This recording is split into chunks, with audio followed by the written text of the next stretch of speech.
e última live de comércio eletrônico e proteção digital do consumidor. Aguardando aqui os nossos convidados de hoje, porque quem hoje me ajuda é o próprio Fernando Rodrigues Martins, que vai aqui trazer alguns dos autores que vão fazer um spoiler sobre a participação nessa obra maravilhosa e que, claro, você encontra tanto na Editora Foco quanto em milhares não, vamos ser justos, né? Aproximadamente 500 livrarias pelo Brasil. Olha o Fernando aí, já temos aqui a solicitação dele.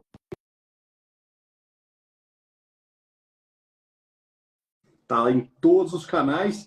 E você que nos ouve pelo Spotify, você que nos ouve em reprise, tem outras duas lives que antecederam essa do 26. Fernando, boa noite. Boa noite, Léo. Como é que tá? Tudo bem? Ótimo, animadíssimo. E você? Também, muito animado. É nossa última noite, mas eu estou muito feliz e triste porque é a última noite. Que a gente podia continuar com esses nossas apresentações aqui. A casa está de portas abertas. É só falar, Léo, tem mais esses autores aqui, a gente se encontra novamente, sem preocupação, sem formalidade alguma. Certíssimo. Hoje nós temos o professor Oscar, que já está aqui. Isso, o professor Luiz Reichel, a professora Ana Artes e o professor Marcelo Calisto, todos especialistas nesse tema. Olha, vou começar com o Oscar e com o Marcelo. Tudo bem que já estão por aqui?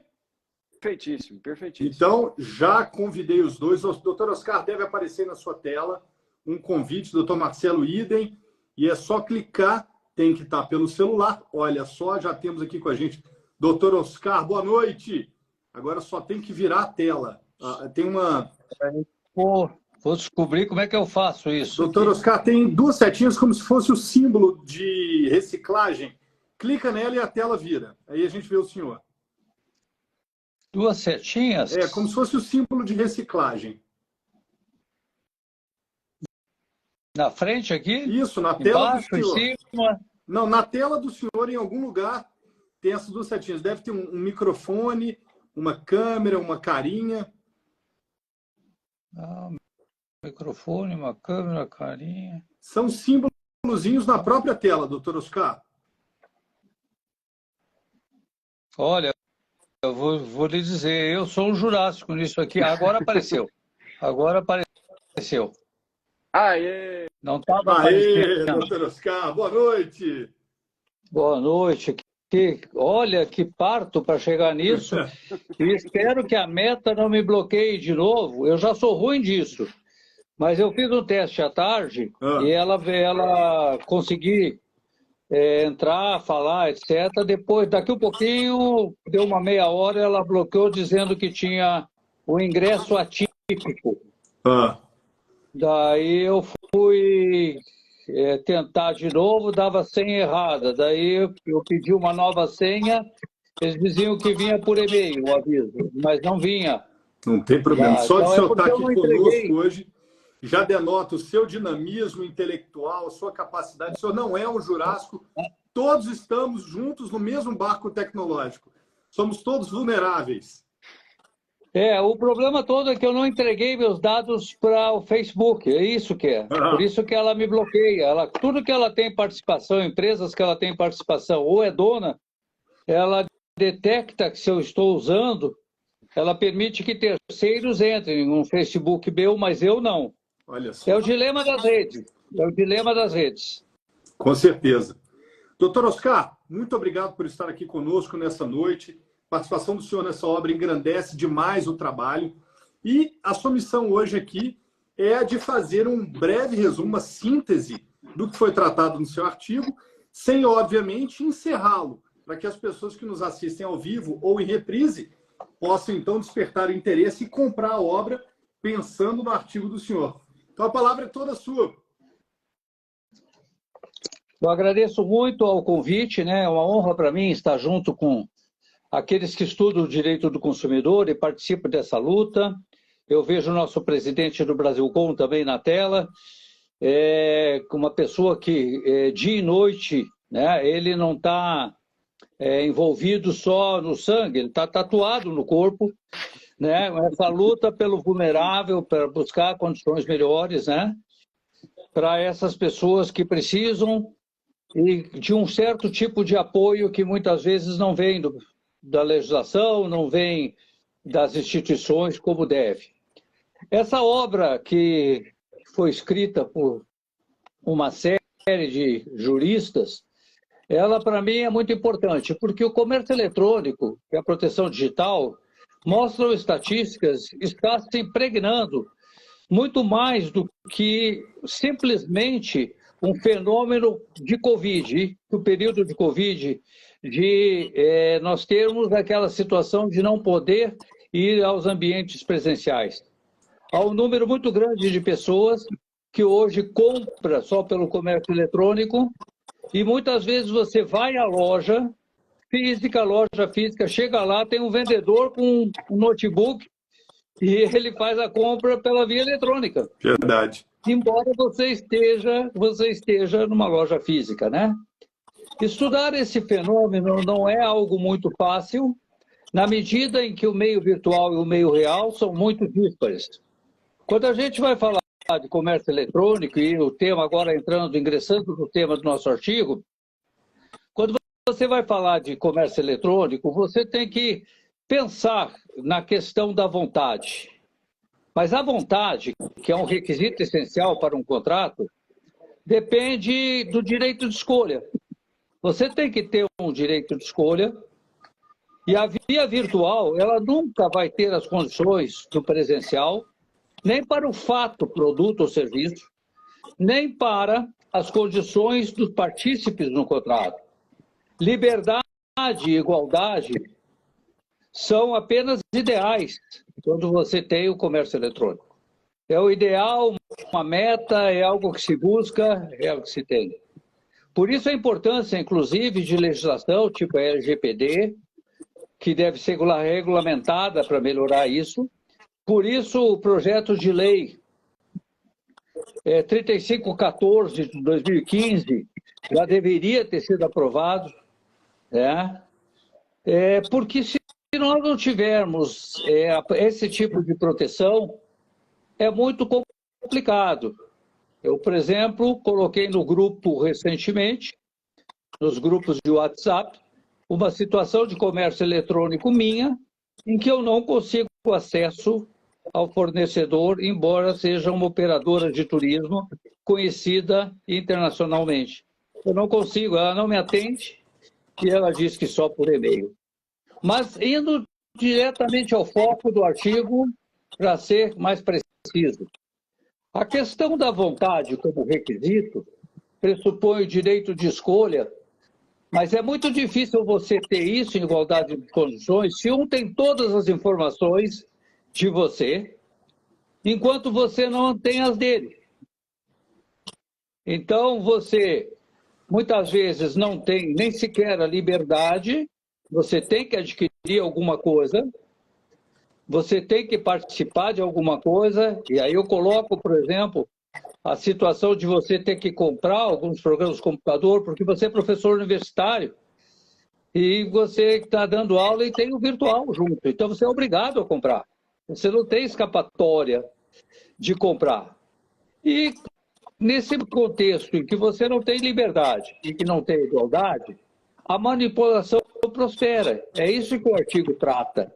Como é que a gente tem possibilidade de você ter uma verdade que seja absoluta para as partes, de modo a emitir uma vontade que seja verdadeiramente livre e em pé de igualdade?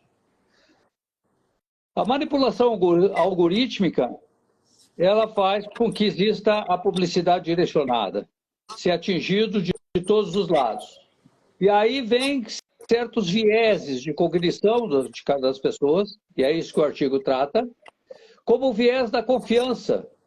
As pessoas confiam do que tem na internet. A maioria da população confia do que tem na internet, do que aparece, do que é conteúdo. Então, esse é um viés que é muito complicado de você dizer se a vontade emitida é realmente correta como pressuposto para o contrato. Também o viés de urgência.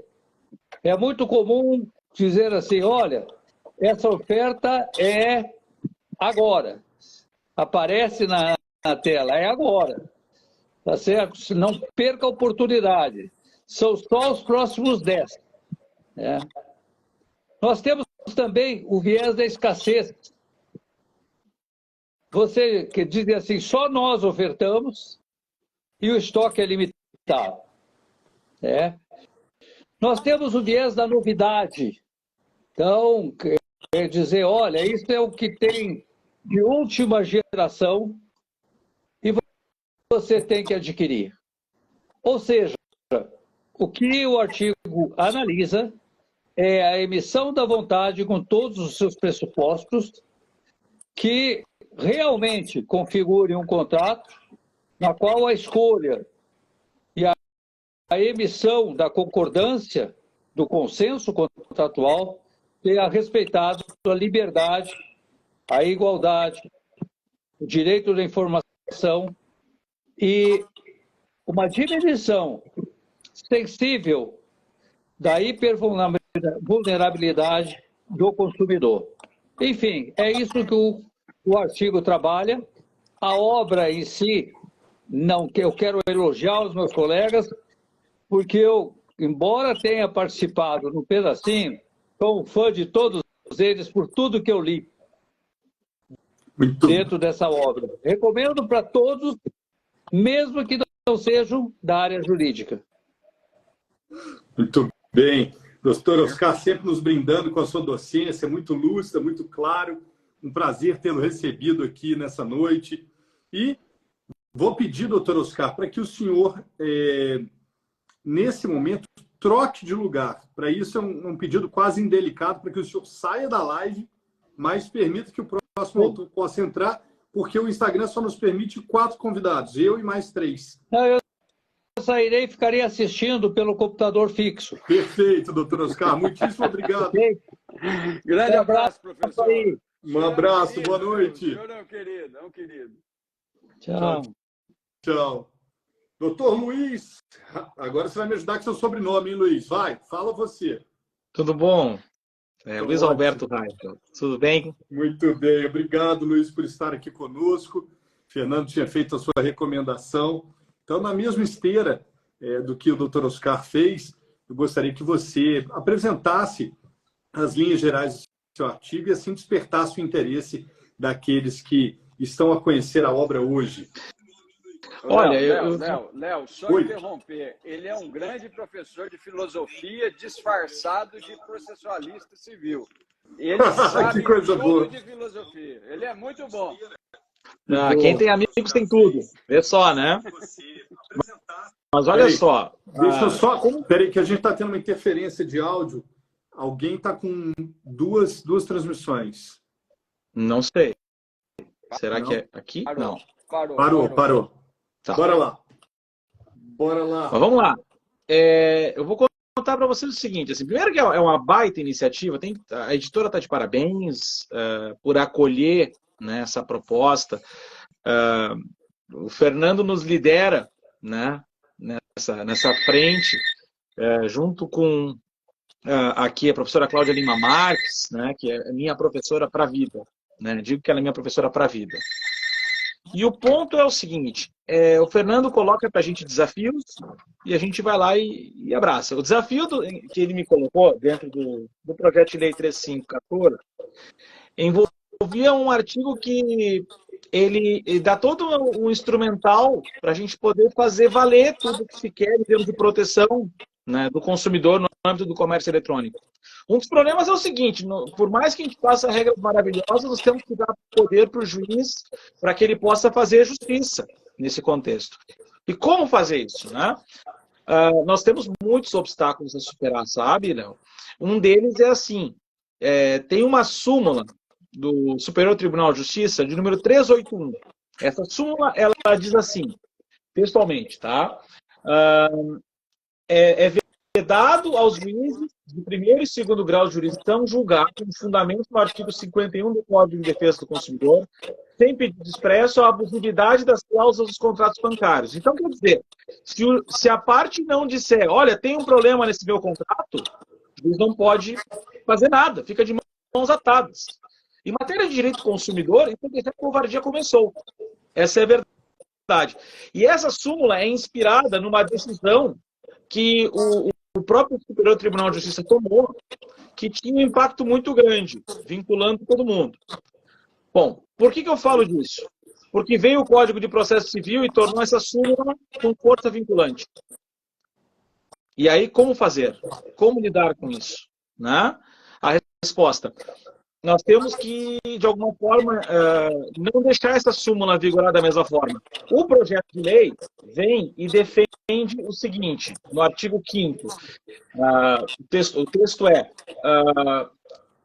para a execução da Política Nacional de Relações de Consumo, o Poder Público contará com a possibilidade de conhecimento pelo Poder Judiciário no âmbito do processo em curso e assegurado contraditório de violação a normas de defesa do consumidor. O que eu defendo no artigo é a ideia de que a lei faz algo poderoso.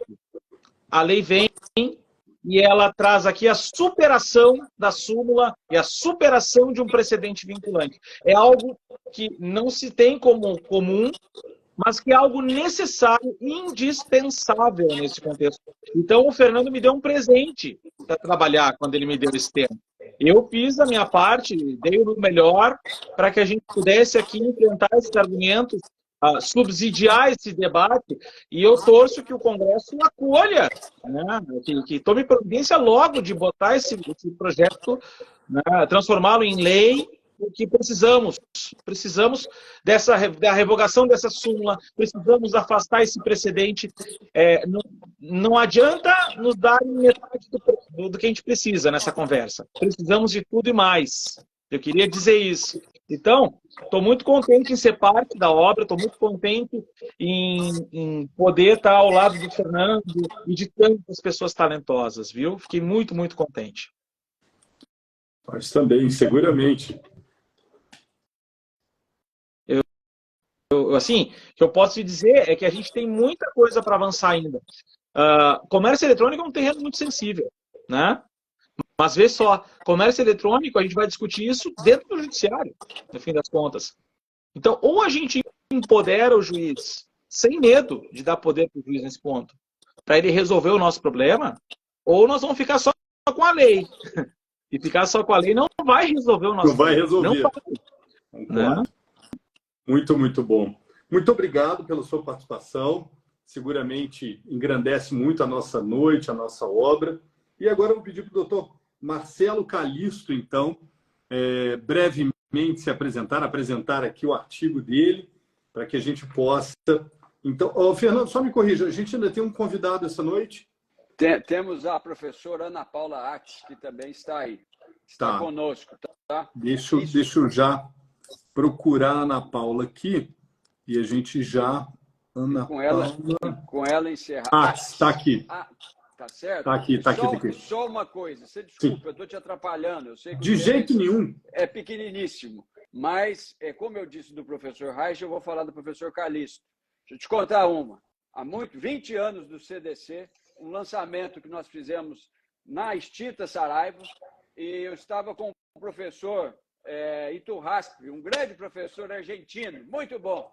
E nós andando dentro da livraria, ele encontrou um livro chamado assim, Culpa, Estrutura e Função, que é a tese de doutoramento do Marcelo. Ele pegou e falou assim, professor Fernando, que livro é esse? Eu falei, é um dos melhores de culpa do Brasil. É esse moço aí, ó. Muito bem. Muito bem.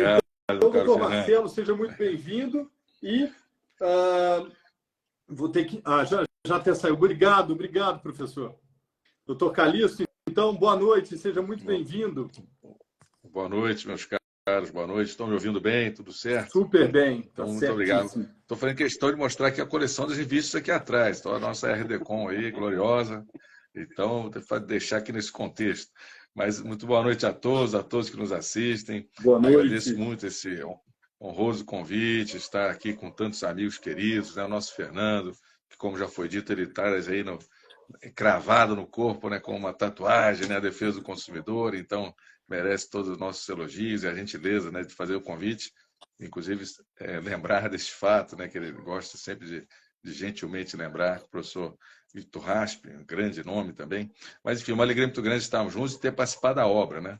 Então, de forma muito breve, a obra, aliás, magnífica, né? Eu vi aqui, passando os nomes aqui, queridos ex-alunos também, colegas, então, saúde a todos e digo que a obra está maravilhosa, para quem ainda não teve a chance de adquirir, fica aí uma recomendação realmente pelos brilhantes textos que estão lá. E aí, o Fernando me pediu, né, que eu comentasse a questão aí da possível reparação punitiva, né?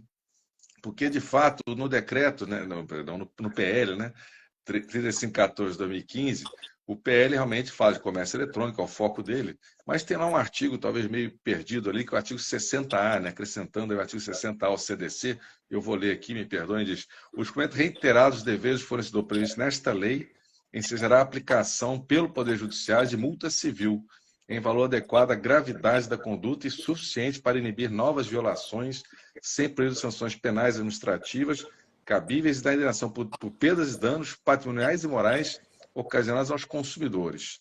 Parágrafo único, a graduação e destinação da multa civil observarão disposto no artigo 57. Então, realmente, parece aí que o nosso PL, né, e estamos todos na torcida para que muito breve seja lei, né, ou seja, a atualização do CDC sobre esse tema, ao mesmo tempo acrescentará esse artigo 60A, se não houver nenhum veto, né, justamente trazendo aí a multa civil. Então, o artigo, né, de forma breve também, recorda que havia uma tentativa de colocar a multa civil já no CDC originário, né, que seria, portanto, estaria em vigor, que foi o artigo 16, mas foi vetado, o argumento que o Brasil desconhecia a multa civil e tal, e também porque não havia previsão da destinação desse valor.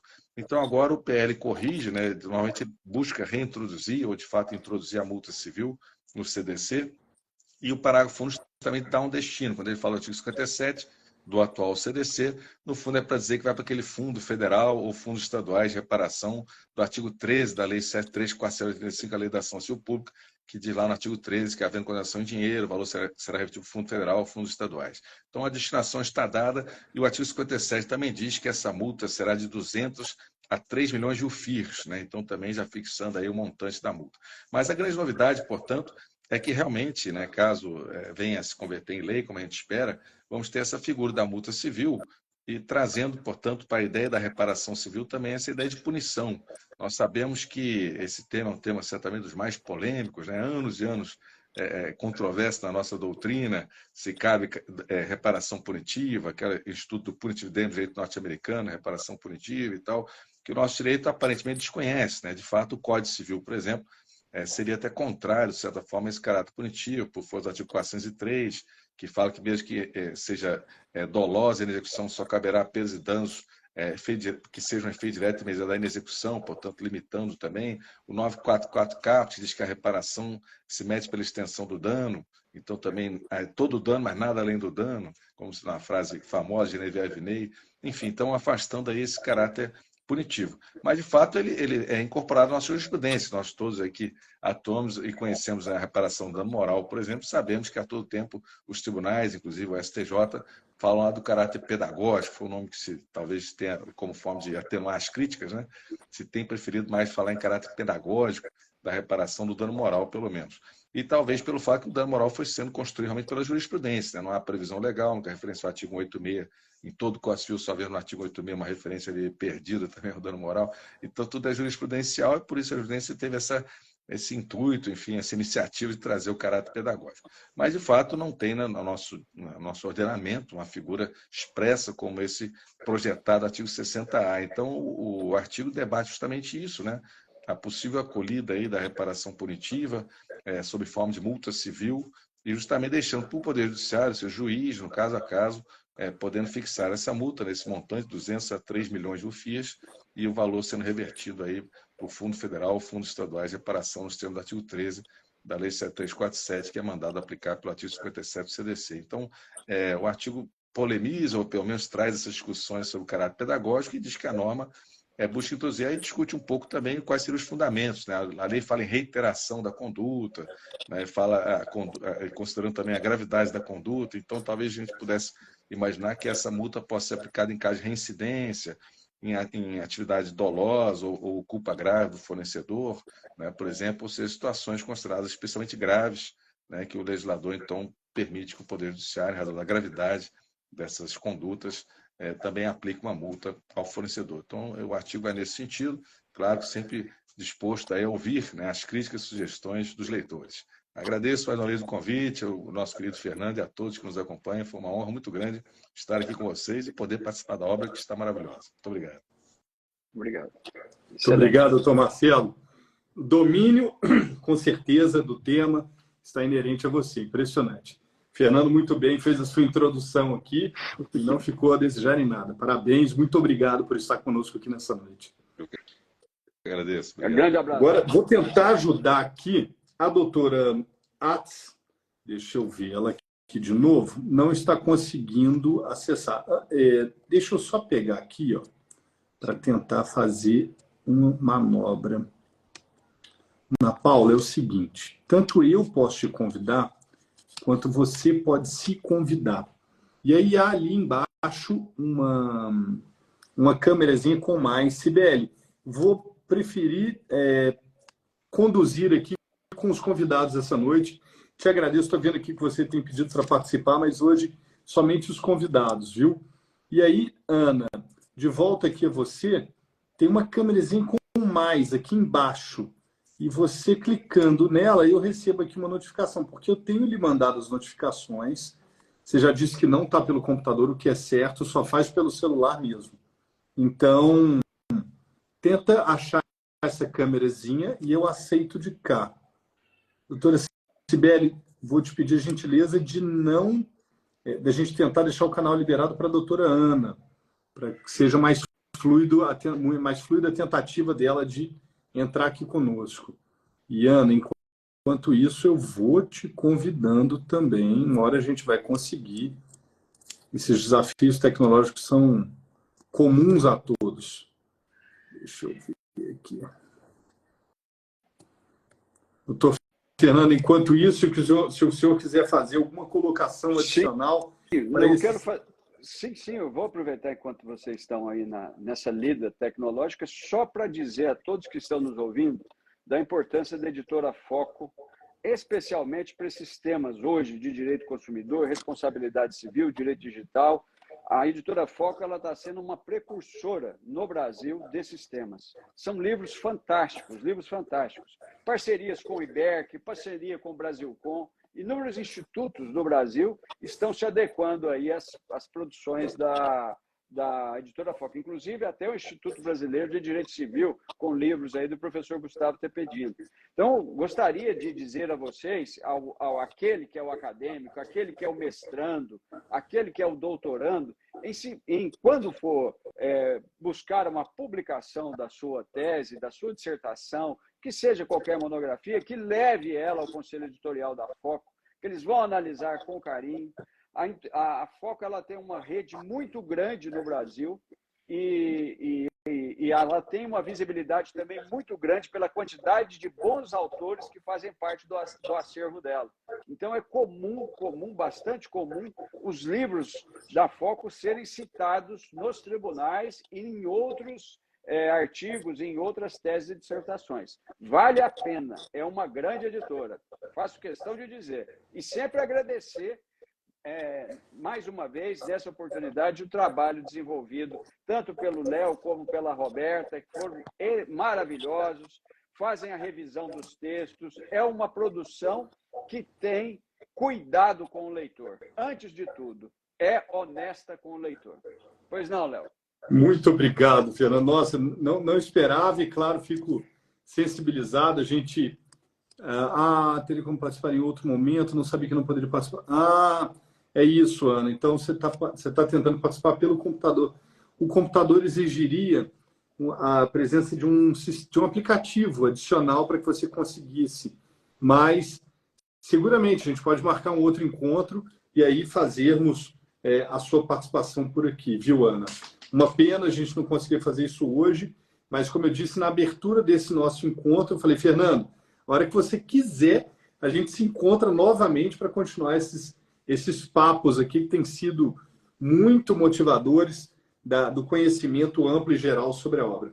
E agora sim, Fernando, agradecendo pela gentileza do apontamento, da indicação, aproveito aqui, fazendo a ponte com a professora Cláudia Lima Marques, esse chegou hoje para mim, ó, Super Endividamento dos Consumidores, acabei de receber, é um livro também que está aí na crista da onda com a discussão do superendividamento, então corrobora isso que você está falando e te agradeço demais pela indicação e já vou deixar o convite aqui para que você volte enquanto autor dele para falar da sua participação. Então, Fernando, eu acho que não tendo mais convidados para essa noite, eu vou lhe devolver a palavra para que você encerre esse primeiro ciclo de 3 encontros nossos. Tá certo. Mais uma vez, eu vou participar do superendividamento, faço questão de participar. Inclusive, eu estou desenvolvendo um projeto aqui que seguramente ele vai se transformar em livro.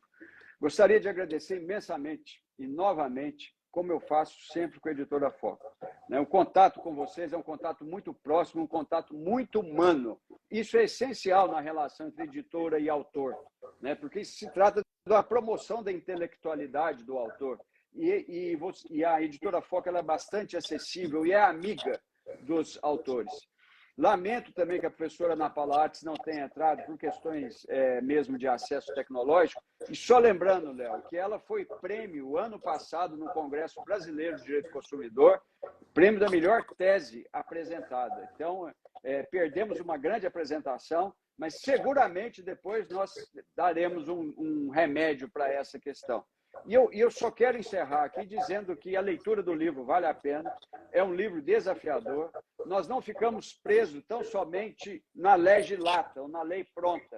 A lege ferenda, aquela lei que está para ser votada, ela também desempenha um papel muito importante na hermenêutica jurídica, especialmente agora nesses tempos de falta de fôlego, que nós precisamos de um direito que atue fortemente sobre o campo digital. Então, para encerrar, são essas palavras mesmo. Palavras que eu vou aqui copiar, fazer uma nota de rodapé da professora Cláudia. É ter paciência e coragem. Estar sempre estudando, escrevendo e acreditando que, através dessas edições, nós podemos transformar o mundo. Basicamente é isso, querido Léo. Boa noite para você. Fernando, só posso agradecer mais uma vez a gentileza das palavras, agradecer o seu empenho em organizar esse time de autores para estar aqui conosco, e as portas da editora estão abertas para os seus projetos, tanto esses relacionados ao direito do consumidor ou outros que assim vierem, pois eu acho que é um trabalho que se complementa do coordenador, da editora e dos autores, e há sim uma harmonia no nosso relacionamento que muito nos enobrece. Te agradeço muito por isso. Perfeito. Muito obrigado, querido. Muito obrigado. A todos que participaram, muito obrigado. A todos que nos acompanharam, muito obrigado. Até o nosso próximo encontro. Ana, obrigado e não vai faltar oportunidade. A gente vai marcar sim. Fiquem todos com Deus e com saúde e até o próximo encontro. Uma boa noite, um grande abraço. Boa noite. Tchau, tchau.